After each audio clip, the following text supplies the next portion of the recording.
자, 14절에서 15절 말씀입니다. 다윗이 그의 모든 일을 지혜롭게 행하니라. 야훼께서 그와 함께 계시니라. 사울은 다윗이 크게 지혜롭게 행함을 보고 그를 두려워하였으나 라고 이야기하고 있습니다.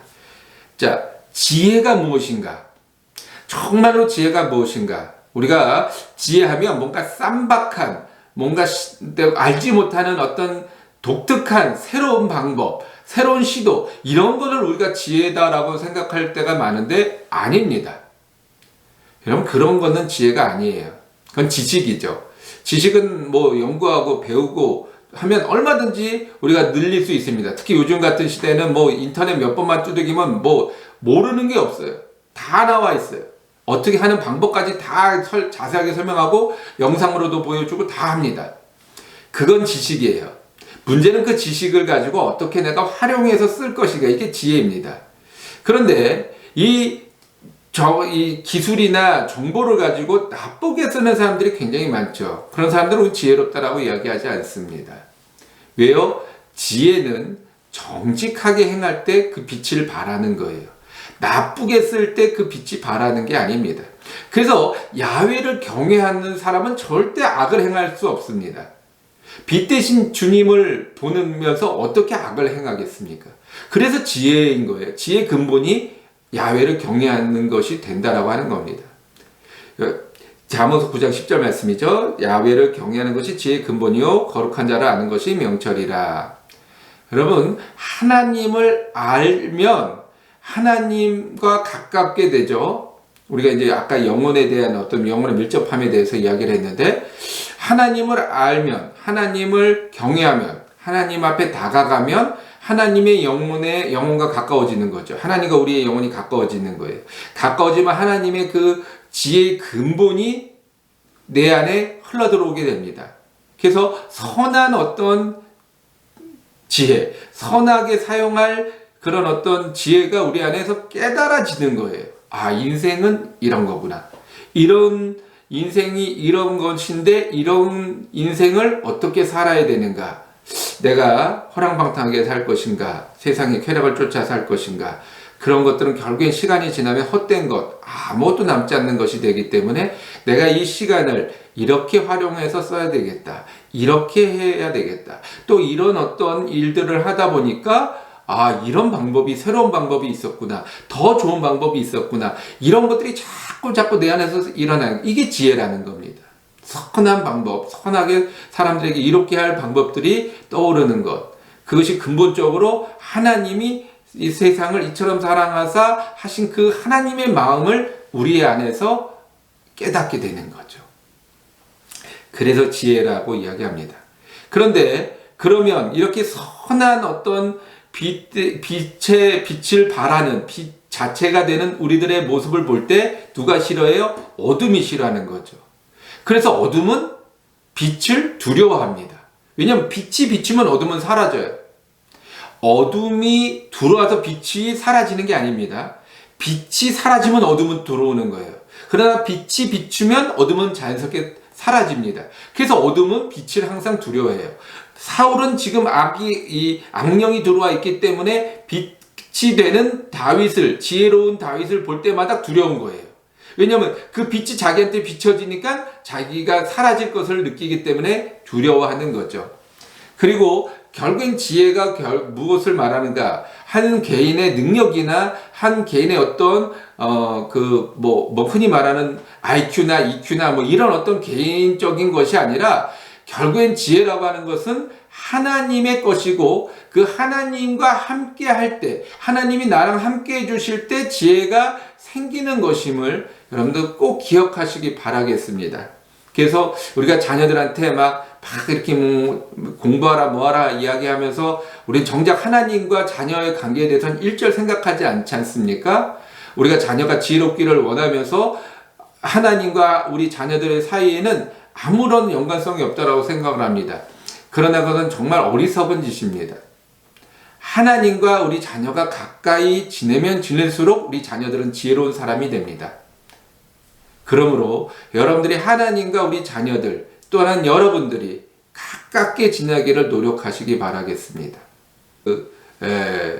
워렌 버핏이라고 하는 미국의 어떤 그런 투자의 귀재라고도 하고 현자라고 하는 그런 사람과 식사 한 번 할 때 뭐 몇 천만 원의 어떤 그 비용을 낸다고 하잖아요.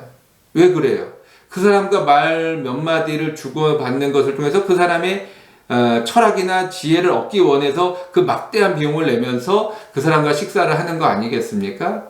가까이 지내면서 그 사람의 어떤 그런 지혜를 얻기를 원한다고 한다면 그 워렌 버핏하고 비교가 되지 않는 하나님과 가까워진다면 이 지혜는 우리가 상상할 수 없는 지혜를 누리게 되는 것은 너무나도 당연한 거죠. 이걸 깨달아 아는 것, 이것이 지혜입니다. 17절 말씀입니다. 사울이 다윗에게 이르되 내 맏딸 메람을 내게 아내로 주리니 오직 너는 나를 위하여 용기를 내어 야훼의 싸움을 싸우라 하니 이는 그가 생각하기를 내 손을 그에게 대지 않고 블레셋 사람의 손을 그에게 대게 하리라 함이라. 이 17절 말씀을 다시 한번 잘 보면은요, 나를 위하여 용기를 내어 야훼의 싸움을 싸우라. 그러면 이 말만, 이 부분만 딱 끊어놓고 나서 보면 나를 위해서 누구의 싸움을 싸우라는 거예요? 야훼의 싸움을 싸우라는 거예요. 높은 사람, 권위 있는 사람이 늘 앞서지 않습니까? 내가 먼저 나오고 그 다음에 야훼가 나와요. 그리고 싸우라는 거예요. 여러분, 이 말의 어순 자체가 틀렸고 말 자체가 틀렸어요. 왜 사울이 정신없는 사람인가? 지금 이런 말을 하면서도 지금 자기가 무슨 말로 실수를 했는지 모릅니다. 이런 사람들은요, 싸울 필요가 없어요. 논쟁의 거리가 안 됩니다. 논리가 없습니다. 이미 골리앗 때부터 사울은 약속을 했습니다. 이 골리앗을 물리치는 사람에게 내 사위로 삼겠다. 이미 약속한 거예요. 그러면 골리앗을 물리친 다윗에게는 이미 사위로 삼겠다라고 하는 약속이 이미 정해진 것입니다. 그러면 거기에 다른 조건이 붙어서는 안 되죠. 만약에 다른 조건이 붙는다면 이거는 거짓말이고 사기고 잘못된 것입니다. 그런데 지금 사울은 뭐라고 얘기를 하고 있어요? 다른 조건을 붙이죠. 나를 위해서 더 싸워라. 그런 이런 어떤 조건을 붙이죠. 그래서 나중에 보면은 블레셋 사람 100명의 포피를 가져와라. 뭐 이런 어떤 조건까지 구체적으로 내겁니다. 그러나 이게 왜 그래요? 이미 사울은 하나님으로부터 떠난 악령의 지배를 받는 사람이기 때문에 정상적인 어떤 판단이 되지 않습니다. 마치 이 모습이 어디서 봤어요? 창세기에서 보면 야곱의 삼촌이 지금 레아를 주기 위해서 라헬을 했다가 막 이렇게 약속을 몇 번씩 바꾸잖아요. 또 품삯도 막 계속 바꾸고. 그런데 어떻게 해요? 결국은 삼촌이 이깁니까? 아니죠. 야곱이 이기죠. 엄밀히 따지면 야곱이 아니라 하나님의 편에 선, 하나님이 도와주는 사람이 이기게 되어 있어요. 그러니까 싸울 필요가 없는 거예요. 맞냐 틀리냐, 뭐 너 왜 그랬냐 저랬냐 그래봤자 아무런 대답이 없고 아무런 유익함도 없다라고 하는 것입니다. 내가 하나님과 함께 한다면, 내가 하나님의 말씀에 합당하다면 내가 승리하게 되어 있습니다. 이게 지혜입니다. 그러면 하나님이 이루어 가십니다. 나중에 결국엔 미갈하고 결혼하잖아요. 하나님이 이루어 가시는 거예요. 자, 22절 말씀에 사울이 그의 신하들에게 명령할 때 다윗은 다윗에게 비밀히 말하여 이르기를 보라, 왕이 너를 기뻐하시고 모든 신하도 너를 사랑하나니 그런즉 내가 왕의 사위가 되는 것이 가하니라 하라 라고 이야기하고 있습니다. 자, 왕의 사위를 얻는 일이에요. 그러면 국가적인 경축일입니다.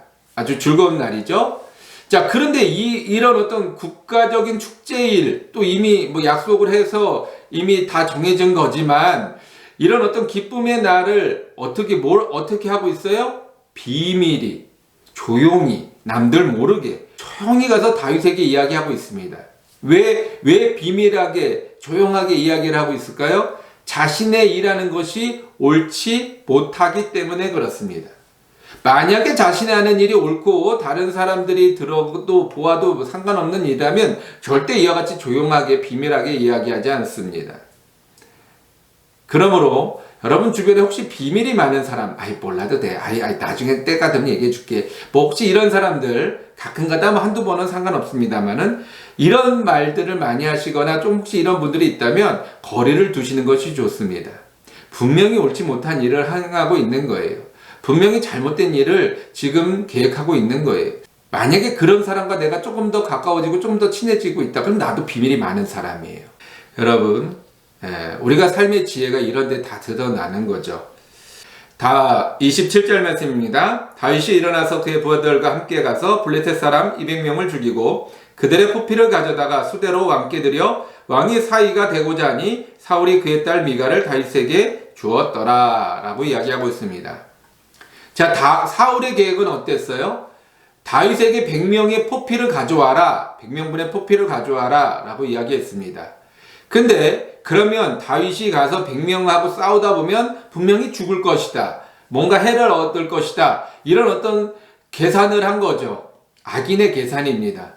그런데 다윗은 어때요? 200명분의 포피를 가져와 버립니다. 그러니까 이게 다윗의 능력, 혼자의 능력이었겠습니까? 아니죠. 하나님이 그와 함께 하심으로 그로 말미암아 그런 일들을 행할 수 있도록 하나님이 역사하신 거예요. 다윗의 혼자라면 100명이 아니라 10명분도 하기가 쉽지 않죠. 근데 하나님이 함께 하시니까 100명? 아이, 내가 200명 갖다 줄게. 그러니까 사울이 두 말을 못 하는 거예요. 야, 만약에 100명을 가져왔으면 하나 슬쩍 빼고, 야, 99명밖에 안 되잖아. 넌 안 되겠다. 뭔가 이렇게 말할 수 있을 텐데, 뭐 200명분을 가져와 버리니까 뭐 한두 개 빠진다 한들 그게 무슨 상관이 있겠습니까?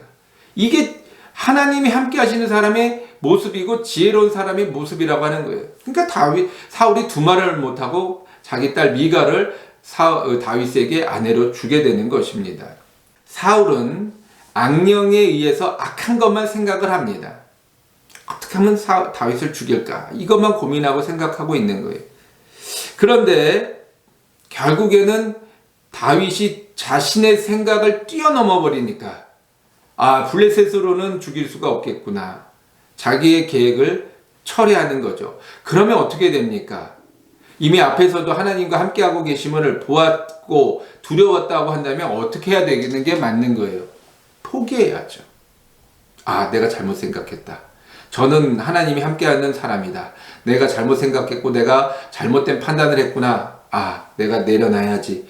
다윗을 인정해야지. 하나님과 함께하는 사람을 내가 받아들여야지. 이게 정상적인 사람의 판단이고 생각입니다. 그런데 어떻게 해요? 더 악한 생각을 해요. 더 죽이려고 몸부림칩니다. 블레셋으로 안 되면 내 손으로 죽이겠다. 이게 사울의 결정이었어요.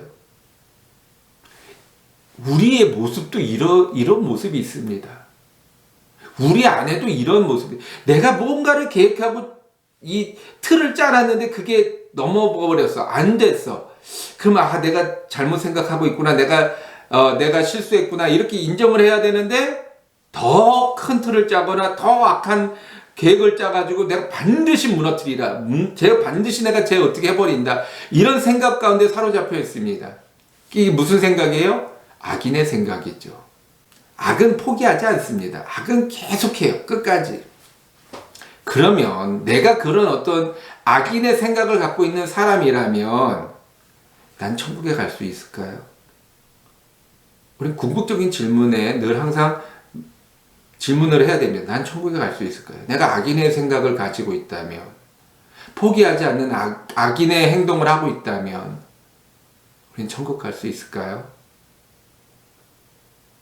그러면서도 우리는 나는 천국에 내 집이 있고 내 면류관이 있고 여러분, 거짓말입니다. 속지 마십시오. 내가 무엇인가 생각했던 일이 안 됐어요. 근데 그게 선한 일이 아니라 나쁜 일이에요. 하나님 앞에 떳떳하지 못한 일이에요. 비밀이 진행했던 일이에요. 그러면 빨리 포기하십시오. 빨리 내려놓으십시오. 빨리 회개하십시오. 더 큰 악이 들어와 나를 완전히 지배하기 전에 여러분 빨리 돌이켜야 합니다. 그것이 지혜로운 사람입니다.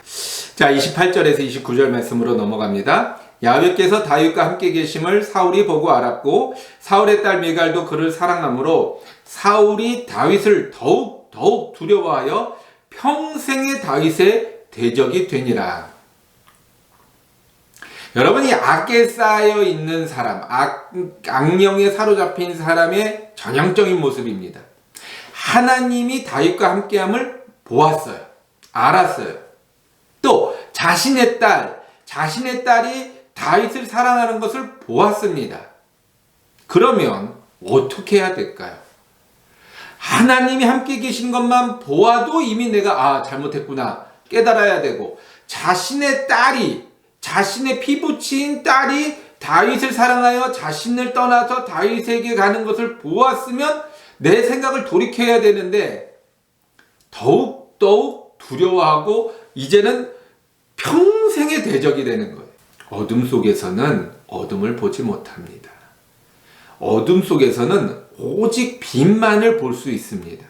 그런데 어둠은 아까 말씀드렸죠? 빛을 싫어합니다. 빛이 비추면 어둠은 사라지기 때문에 어둠은 빛을 싫어하는 거예요.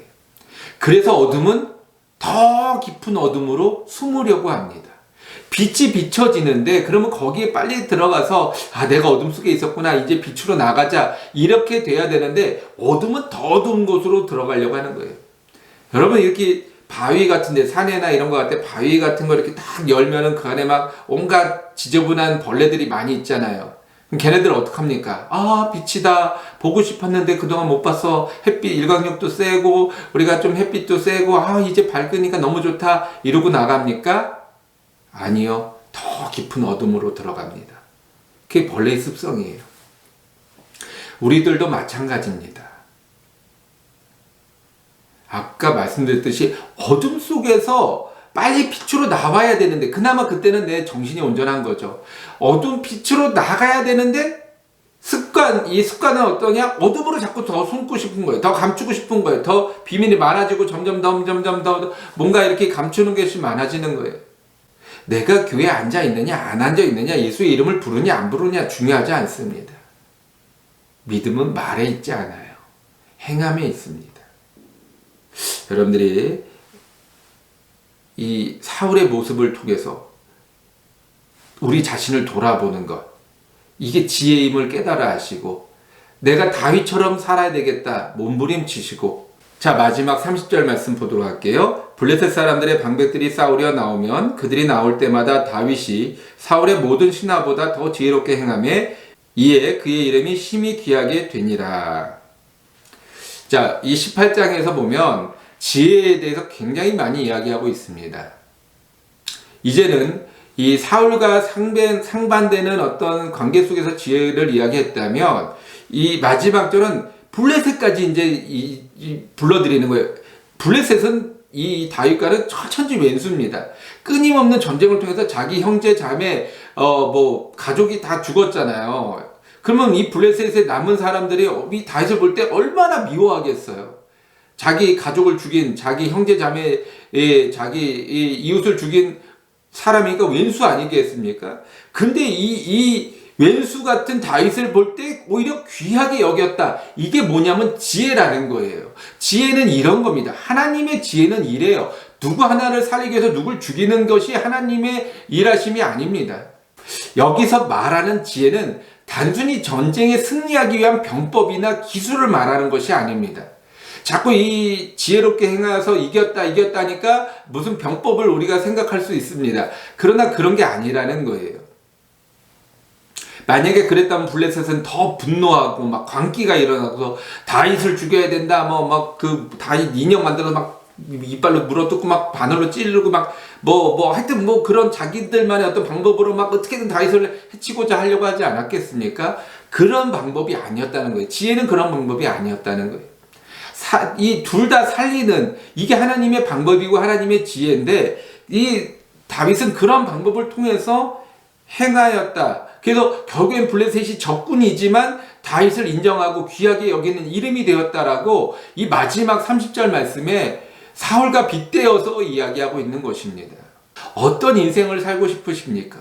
사소한 것 때문에, 작은 것 때문에, 정말 보잘것없는 것 때문에 마음 상했다고, 기분 상했다고, 나를 업신여겼다고, 나를 무시했다고, 내가 어떻게 여기까지 하나님 앞에 헌신하며 왔는데 이런 나를 막 이렇게 이 자기 제정신이 아닌 모습으로 살면서 막 그냥 사사건건 시시콜콜 다 방해하고 반대하고 난 무조건 네가 하는 건 다 싫어 뭐 이렇게 해서 평생 왼수로 살고 싶으십니까?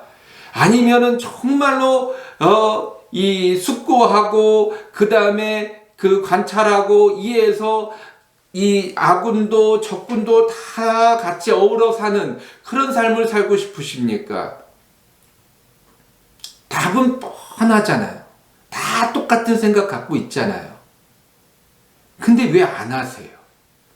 왜 안 하려고 하세요? 흘러가는 대로 자꾸 감정대로 가십니까? 악령이 우리를 사로잡기 전에 돌이켜야 돼요. 그게 지혜입니다. 빨리 돌이키면 돌이킬수록 더 지혜로운 거예요. 하나님과 하나 되는, 그래서 하나님과 우리의 영이 하나님에서 꽁꽁 묶여서 하나 돼서 하나님의 그 지혜가 우리들의 막 마음속에 막 깨달아지고 막 느껴지고 막 그래서 어떻게 하면 우리가 함께 즐겁게 살 수 있을까? 어떻게 하면 우리가 함께 행복하게 살 수 있을까? 어떻게 하면 우리가 다 같이 함께 어려움 없이 살 수 있을까? 뭐 이런 어떤 막 그런 지혜로움이 막 밀려 올라오는 여러분 그런 인생 살고 싶지 않으십니까? 바꿔야 됩니다. 돌이켜야 됩니다. 짧은 영상 하나를 뒤에서 준비했습니다. 한번 보시고 우리가 이미 다 알고 있는 거지만 한번 보시고 지혜가 무엇인가, 우리가 살아가야 할 모습은 어떤 모습인가 한번 생각해 보시는 그런 시간이 되시길 바라겠습니다.